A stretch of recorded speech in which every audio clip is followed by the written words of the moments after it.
انا جيت اليوم نشارك معكم هذا الطبق ديال البقوله د الفصه. كما كيعرف الجميع الفصه. تابعوا معنا الفيديو وغتشوفوا ان شاء الله الطريقه والمقادير في نفس الوقت، ولكم جزيل الشكر. السلام عليكم خوتي خواتاتي احبتي في الله، اللي داخل المغرب وخارج المغرب. جيت اليوم نشارك معكم البقوله نتاع الفصه. بزاف الناس كيعرفوها وبزاف الناس ما كيعرفوهاش. هذه هي الفصه اللي كنعطيو للبقار، كنعطيو للشياه، المهم حتى حنا كناكلوها. راني نقيتها غسلتها مزيان، درتها واحد 14 دقيقه، درت لها الخل والماء وصفيتها. دابا غادي نقربها ونرميها في الكسكاس تفور، وهانتوما معايا باش تشوفوا. بسم الله على بركه الله.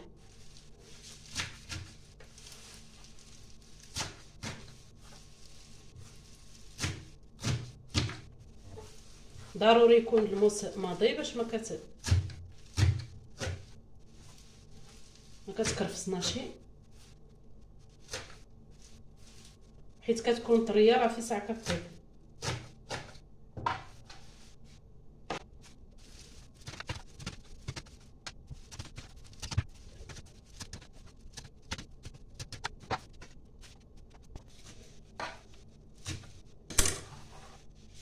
دابا ها هي قرطتها مزيان، غنديرها في البرمه ونغطي عليها ونخليوها تفور، ومره مره كنقلبها. المهم نتوما معنا باش تشوفوا الطريقه كيف. انا رجعت معكم بعد ما رمينا الفصه ديالنا ولا البقوله ديالنا كتفور. هاني كنصاوب الشرموله ديالها. عندي البصله الخضاريه، درت هنايا ربيطه حزيمه، هي هذه بركه.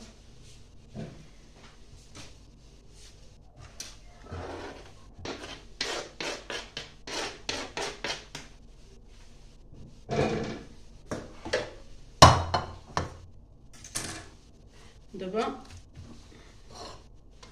ها هي البصله، غادي ندير الزيت ونرميها تبدا تشحر. بسم الله. المهم الزيت يعني ميزاني، مازال غادي نزيد زيت الزيتون. دابا غادي نرميها. دابا انا رميت البصله، على ما تشحر عاد نرمي التوابل باش ما غاديش يتحرقوا ويعطيونا الريحه ديال المروره. غنخليها البصله مع الزيت نخليها تنزل، وغندير لها الغلاقه ديالها الكاسرونه، وغادي نخليها تتنزل. وهانتوما معنا ان شاء الله فاش نبغي نرمي التوابل. دابا ها البصله ديالنا نطلعوا عليها بعد ما كتشحر، راه نزلات. ها هي غادي نكمل البقيه ديال العناصر كامله اللي عندي. هانتوما معايا كتشوفوا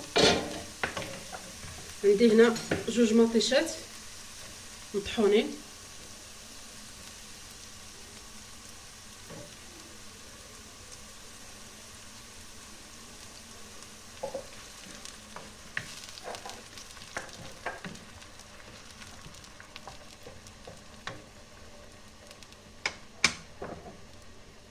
عندي الربيع غادي ندير معلقه عامره، الربيع اللي كنا شاركنا معكم.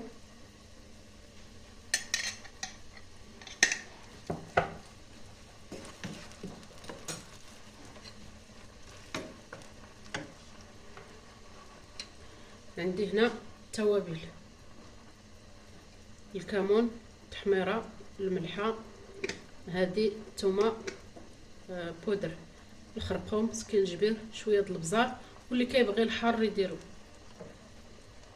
والثومه ها هي.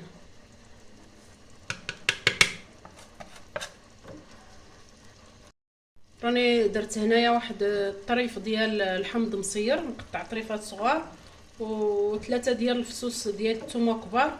واخا درت البودر درت حتى الاخرى، اسمحوا لي راه ما تصورش معايا في التليفون، ما نعرف كيفاش. المهم زدت المصير والثومه.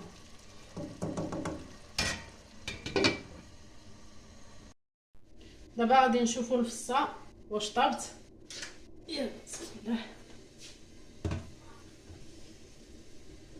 الله اكبر ليتها، اللهم بارك.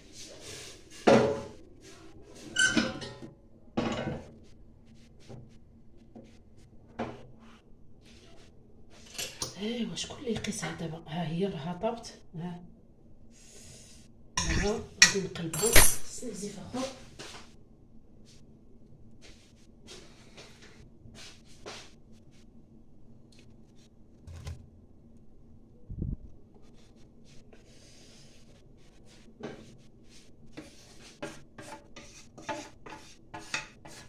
فاش كتكون طريه راه ما كتاخذش الوقت في الطيب بزاف، عندها واحد ساعه تكون العافيه مجهده، وكل الكسكاس ما كيخرجش البخار على الجنب.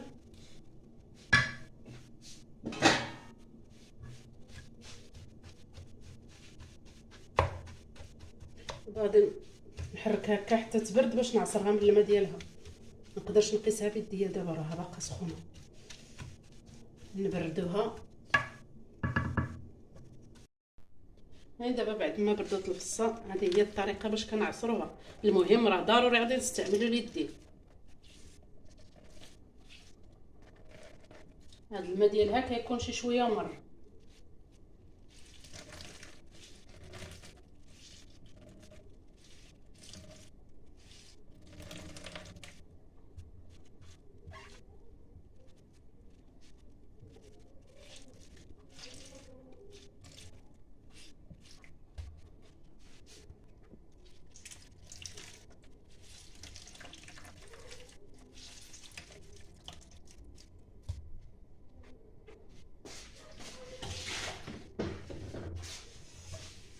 دابا غادي نرميوها بسم الله.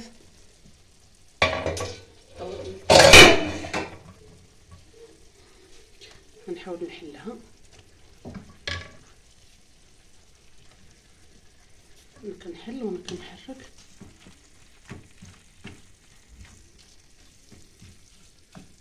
نقدر نزيد هذه الكميه كامله، نقدر نديرها بحال هكا وغنديرها في الفريغو، نديرها في بلاستيك ونديرها في الفريغو. وقت ما احتاجيت البقوله كنصاوب غير التشرموله ونحطها.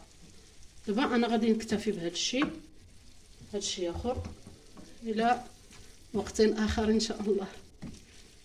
دابا غادي نتسناوها حتى طيب هنايا تشحر مزيان، وهانتوما معنا حتى تسالي الطيب ديالها، حتى تشرب هاد التوابل ولا صوص وكل شيء، ونرجعوا تشوفوها ان شاء الله معنا في تبسيط التقديم.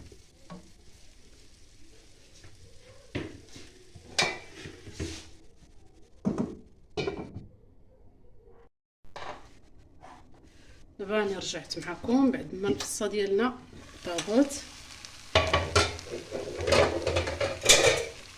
غادي نزيد هاد الزيتون حيت له العظم وزيت الزيتون. هي البقوله هي زيت الزيتون ضروري.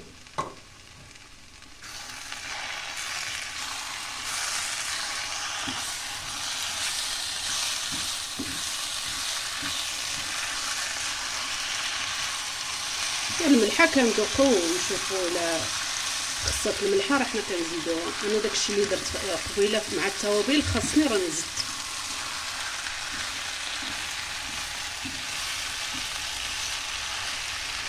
سمحونا ما شهيناكم، هذا هو البرد راه هو هذا. ها هي تبارك الله الفصه ديالنا، البقوله ديالنا بعد ما طابت. هي تبارك الله ريحتها كتشهي. المهم زينتها بشويه ديال الحامض وهاد الزويتينات، وشهيه طيبه للجميع ويسمح لنا اللي شهيناه.